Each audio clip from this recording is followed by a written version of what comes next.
E agora, você acompanha pela Rádio Rio de Janeiro o programa Estudo das Obras de André Luiz. Vamos refletir sobre o livro Nosso Lar. Produção e apresentação, Tereza Cristina e Marco Antônio. Amigos ouvintes da Rádio Rio de Janeiro, com a permissão de Jesus e dos bons espíritos, retornamos aqui com muita alegria no coração, a fim de continuarmos o nosso estudo, a nossa conversa sobre a vida no mundo espiritual, através da obra Nosso Lar, que foi ditada pelo Espírito André Luiz e psicografada pelo missionário Francisco Cândido Xavier. Olá, caros ouvintes da Rádio Rio de Janeiro. Vamos recomeçar o nosso estudo. Hoje vamos adentrar o capítulo novo, o capítulo 15, mas antes vamos nos lembrar do que a gente viu no último programa. No último programa nós comentamos sobre a questão da intercessão, porque o Clarencio, ministro Clarencio, estava conversando com André Luiz, mostrando para ele o porquê que ele não podia ser médico em nosso lar. E em determinado momento ele também falou que, na realidade, por ele mesmo, ele não merecia estar ali novamente, mas por intercessão da sua mãe, não é? Por intercessão de alguns clientes que não esqueceram que ele havia os ajudado, essa intercessão ajudou muito para que ele pudesse estar em nosso lar e começar de novo o seu aprendizado. Então é muito interessante o que o Clarencio diz para ele, dizendo que o verdadeiro bem espalha bênçãos em nossos caminhos, mostrando que nada se perde, A gente até leu uma frase que está do Emmanuel, que a gente costuma falar muito, que está no livro Vinha de Luz, capítulo 62, que o bem que praticamos em algum lugar é teu advogado em toda parte. Então, terminamos o programa passado comentando sobre esse assunto e hoje nós vamos entrar no capítulo 15, cujo título é A Visita Materna. Chegou a mamãe. Chegou. Mamãe vai chegar, Que coisa boa. Depois de tantos tempo no desequilíbrio, no seu umbral, depois de ser resgatado pela misericórdia divina para uma instância de refazimento, que é o nosso lar, de trabalho e refazimento, e depois de todo o tratamento, ele agora vai receber a visita da querida mãezinha, Isso. Jesus é realmente a misericórdia de Deus. A gente não consegue mensurar, com certeza. E vamos começar a nossa leitura. Atento às recomendações de Clarencio, procurava reconstituir energias para recomeçar o aprendizado, porque a gente lembra que o Clarencio disse para ele que ele poderia, talvez daqui a um tempo, se tornar um aprendiz de médico, mas que por enquanto exercer a medicina espiritual ele ainda não tinha condições, porque só para a gente lembrar, ele foi um médico que gostava da doença, mais do que do doente. Então, ele ainda não estava preparado. Então, ele está começando a dizer que ele estava se esforçando para realmente se equilibrar, buscar ânimo para prosseguir, no aprendizado. Ele vai ser o cargo de aprendiz. De aprendiz. Isso. No outro tempo, talvez me sentisse ofendido com as observações aparentemente tão ríspidas, porque elas não foram ríspidas na realidade. Por isso que ele coloca aparentemente, porque foram advertências de quem ama. Porque quando a gente realmente ama alguém e quer o bem daquela pessoa, por mais que a gente fale a verdade, ela não está, vamos dizer assim, emoldurada na rispidez. Ela simplesmente está emoldurada na sinceridade.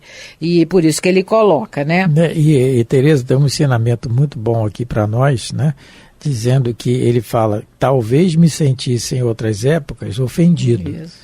né? Então a questão não é só da pessoa que nos ama nos alertar, é nós aceitarmos o alerta e não nos magoarmos com isso, porque isso é muito fácil para nós. Por quê? Por causa do nosso orgulho, não é? Nosso orgulho ainda é bem exacerbado, ainda está bem nítido em nós. Nós é que às vezes não reconhecemos, às vezes não, quase sempre, né? Não reconhecemos ele. Por isso aquela recomendação de Santo Agostinho no Livro dos Espíritos, em que ele nos recomenda para cada final de cada dia, nós fazemos uma autoavaliação. Então o que nós fizemos naquele dia? Como é que nós respondemos às situações da vida que vieram até nós? Que é o caso aqui do André Luiz, né? Ele já está reconhecendo que aparentemente as observações foram ríspidas, mas porque não foram, nós vimos isso nos capítulos anteriores, principalmente no anterior, Clarence falando com ele, né, com brandura e energia. Não é? Nós não sabemos o que é isso ainda direito nesse equilíbrio, né? Mas que principalmente ele não se sentiu ofendido. Isso é que é o importante. Por que ele disse que noutros tempos, não é? Se fosse outros tempos, ele se sentia ofendido? Porque ele provavelmente deveria ter a síndrome do orgulho ferido. O doutor Haroldo fala sobre isso, que são os nossos melindres. Nós realmente, por conta desse nosso orgulho que é exacerbado, e a gente sofre dessa síndrome. A gente tem que se vigiar muito, porque até o próprio André Luiz depois, no livro Sinal Verde, ele vai falar, tem uma página, é o capítulo 23 desse livro, melindres. Olha só o que ele diz, aí, né, porque ele reconheceu que se fosse outra época ele tinha feito um beiço grande, mas ele depois de um tempo, ele escreve sobre os melindres, o quanto é perigoso isso na nossa conduta. E ele coloca assim nessa página: não permita que suscetibilidades lhe conturbem o coração. Dê aos outros a liberdade de pensar, tanto quanto você é livre para pensar como deseja. Cada pessoa vê os problemas da vida em ângulo diferente. Muita vez, uma opinião diversa da sua pode ser de grande auxílio em sua experiência ou negócio, se você se dispuser a estudá-la. Melindres arrasam as melhores plantações de amizade.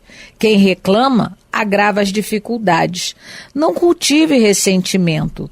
Melindrar-se é um modo de perder as melhores situações. Não se aborreça, coopere. Quem vive de se ferir acaba na condição de espinheiro. Muito interessante, né? O que ele coloca, porque ele devia ser uma pessoa melindrada. Não é por outro motivo que ele escreve uma página sobre isso. Ele não deveria aceitar a opinião de quem quer que seja. Não é? Ele era um médico renomado, famoso, mas ele sofria dessa síndrome do orgulho ferido. Tem um trecho, Tereza, da carta de Paulo aos Efésios.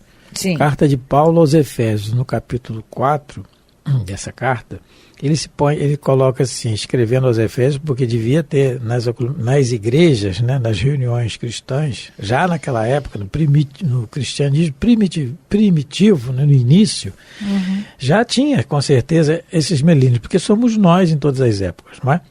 E ele escreve aos Efésios, à igreja de Éfeso, dizendo assim: não se ponha o sol sobre o vosso ressentimento. Quer dizer, que você não termine aquele dia procure não terminar o dia, que nós não procuremos terminar o dia com ressentimento, com essa questão dessa mágoa, que nós procuremos a causa e nos reconciliemos com o outro, e reconciliando com o outro, nós estamos fazendo o bem primeiro a nós. Não é? A gente pensa logo assim, mas quem é ele para falar assim desse jeito comigo? Quem é ele para não me dar bom dia? Quem é ele? Quando a gente começa assim, é porque o nosso orgulho realmente ele está em ponto de bala, ou então como fala se diz. Assim, né, corriqueiramente, pode dizer que você pensa, pode dizer, aí você diz, pronto, acabou. Acabou. A tromba de elefante vem. É verdade. E o André Luiz, ele já estava fazendo esse trabalho de de reconhecer os próprios erros, né?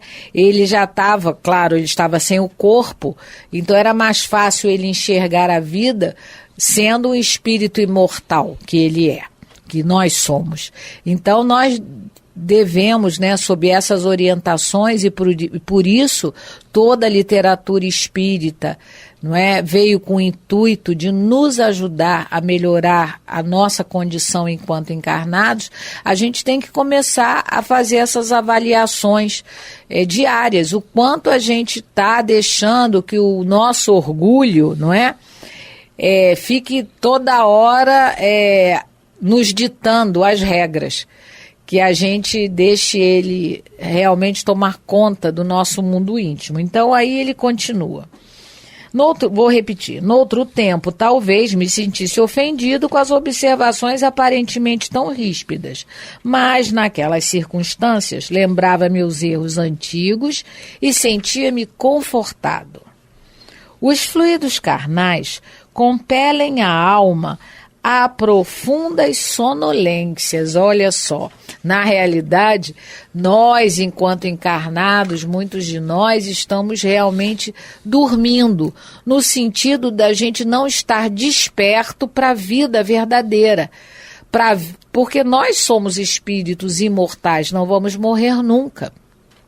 Não é? Depois que a gente brinca assim, depois que Deus deu a cordinha na gente, essa cordinha não para mais. Não é? Às vezes ela pode emperrar um pouquinho, mas você tá ligado para sempre, não desliga mais. Então, esse sono, a gente acha que a gente é corpo, que a gente não é alma, e fica muito mais preocupado com o corpo, com a matéria, com as coisas materiais, do que com o que verdadeiramente importa, que são as nossas emoções, que são os nossos sentimentos, não é? Então, ele está dizendo que todos nós, enquanto encarnados, devemos ficar alerta para ver se nós já estamos despertos, se a nossa consciência já despertou para a vida verdadeira, não é? E essa questão de compelir a alma a profundas sonolências é a importância da encarnação, né? Fundamental para o nosso processo evolutivo. Então, por isso a questão do esquecimento do passado também. Porque muitas vezes nós vemos o questionamento de quem normalmente não tem assim, muito contato com a doutrina espírita, perguntando assim, poxa, se eu devo tanto a lei ou a fulano, por que eu não me lembro? Né? Não seria mais fácil? Não, é o contrário.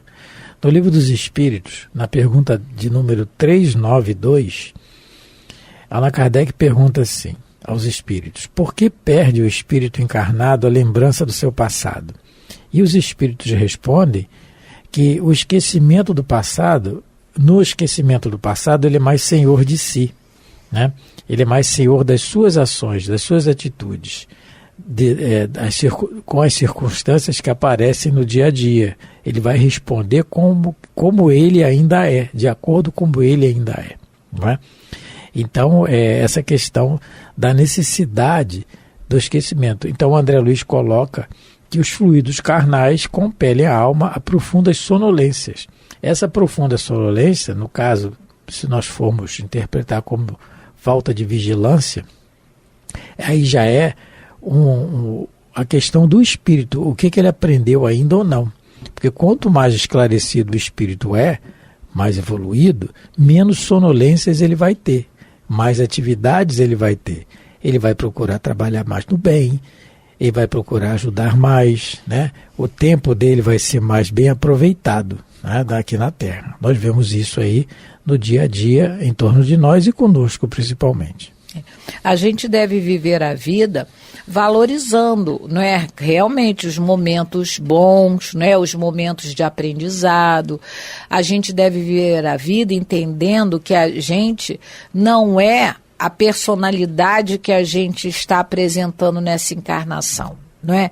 O meu espírito, ele não é Tereza, ele está Tereza, filha do seu Paulo, filha da dona Isis, que mora na Penha, que frequenta a CF, mas eu não sou isso.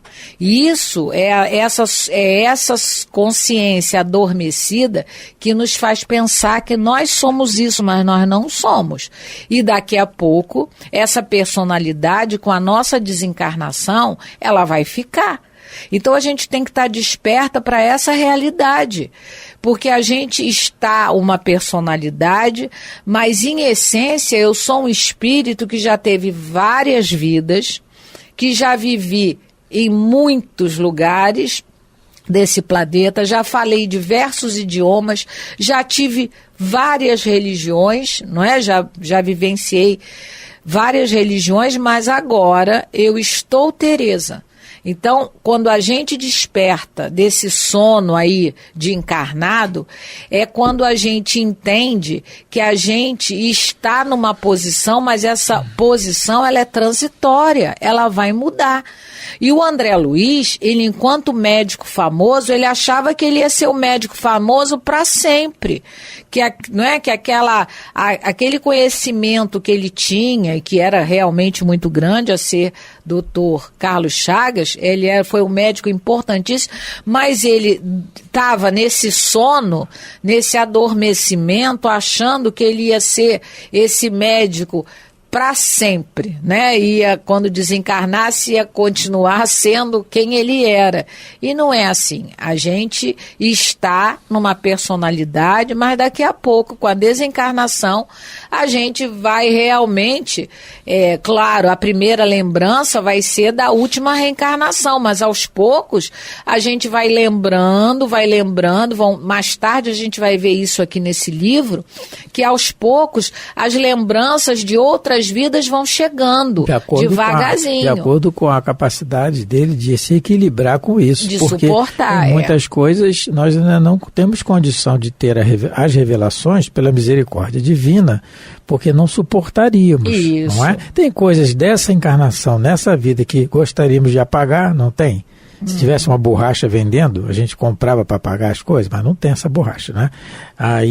Então é isso, nós não temos equilíbrio ainda. E a respeito do que a Tereza colocou agora, no Evangelho segundo o Espiritismo, no capítulo 5, Bem-aventurados os aflitos, no item 11, Allan Kardec coloca o título, ele comenta sobre o esquecimento do passado.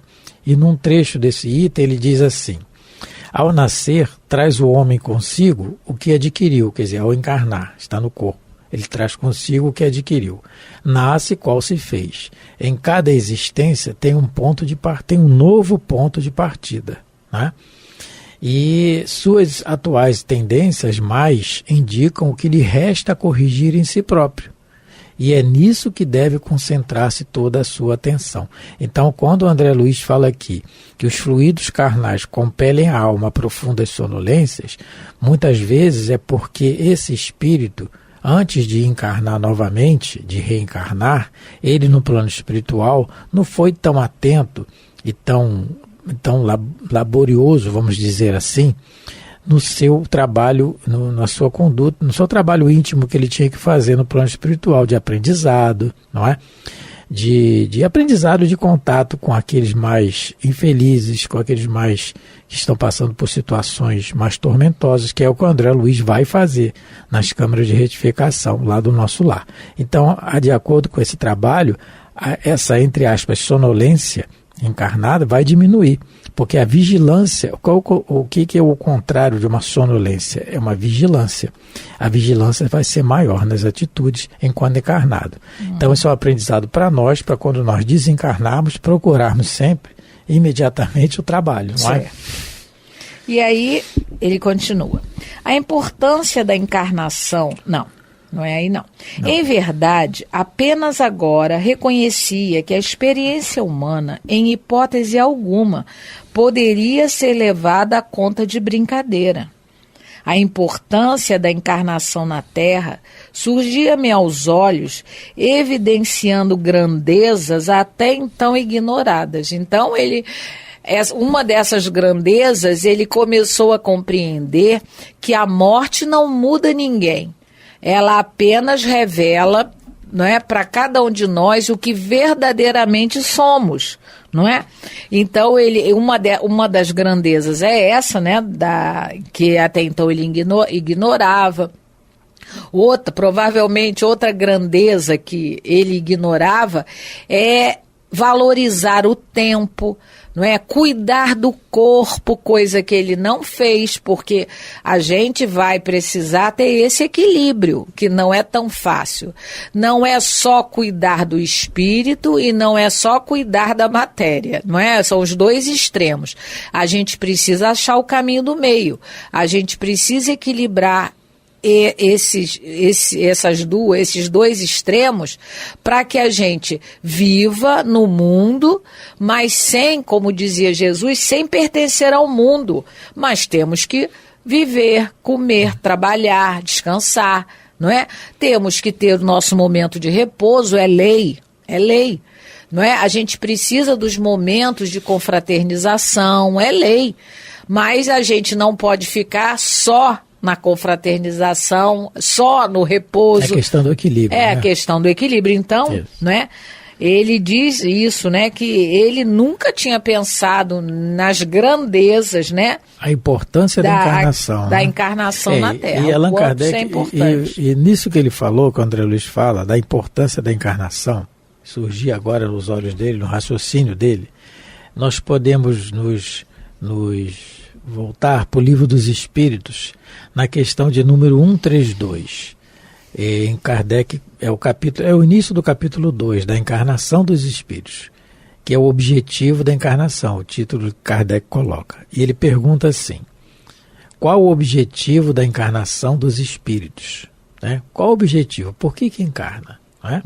Aí os espíritos respondem: Deus lhes impõe a encarnação com o fim de fazê-los chegar à perfeição.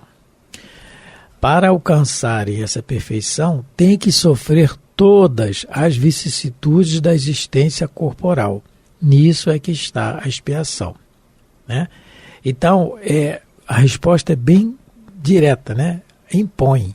Então, é lei, tem que encarnar. A evolução é no corpo. Por isso ele está vendo a questão da importância da encarnação. Ele está dando um raciocínio maior. Claro que claro que André Luiz já reencarnou várias vezes, né? Nós já até comentamos que, pelo relato do livro, já não é a primeira vez que ele está em nosso lar, que ele retornou, mas agora o raciocínio está sendo mais abrangente sobre a importância das coisas de Deus, que uma delas é a encarnação, que é o que vai acontecer conosco também. Né? Nós que temos algum conhecimento da lei de Deus, a mais, vamos dizer assim, que é a questão do espiritismo, quando desencarnarmos, nós vamos ver realmente mais ainda dessa importância do que ele está vendo, talvez. Sim. A encarnação, na realidade, é o meio para o nosso aperfeiçoamento, e isso ele não tinha ideia. Nós, né, a gente lembra sempre daquela página do livro, acho que é a Religião dos Espíritos, que o Emmanuel fala do lugar depois da morte, ou é Justiça Divina, um dos dois. Que vai depender do que, como a gente, né, viver a nossa encarnação, vai depender a nossa estada no mundo espiritual, como a gente vai chegar no mundo espiritual. Então, ele percebeu que ele não tinha feito tudo o que deveria ter feito, não é? E aí, para terminar o parágrafo, ele fala... O livro é Justiça Divina. Justiça Divina, é lugar depois da morte. Então, considerando as oportunidades perdidas, reconhecia não merecer a hospitalidade de nosso lar. Clarencio tinha dobradas razões para falar-me com aquela franqueza. Então, graças a Deus... o milindre, ele botou de lado, né? O orgulho dele, ele colocou lá no lugarzinho dele. Que bom, né? Que ensinamento para nós, né? Então, ele agora, aceitou de bom grado toda aquela orientação e a franqueza, né? Do Clarencio para com ele. Então, terminamos aqui o nosso primeiro parágrafo de hoje. né? Já estamos chegando ao fim do programa, agradecendo sempre a paciência de todos vocês, agradecendo a Jesus por essa oportunidade que nos concede a todos nós que abraçamos o Espiritismo como nossa religião, para que saibamos viver melhor aqui na Terra. Um abraço a todos, fiquem com Deus. Muito obrigado pela atenção, pelo carinho, fiquem com Deus. A Rádio Rio de Janeiro apresentou o programa Estudo das Obras de André Luiz. Produção e apresentação, Tereza Cristina e Marco Antônio.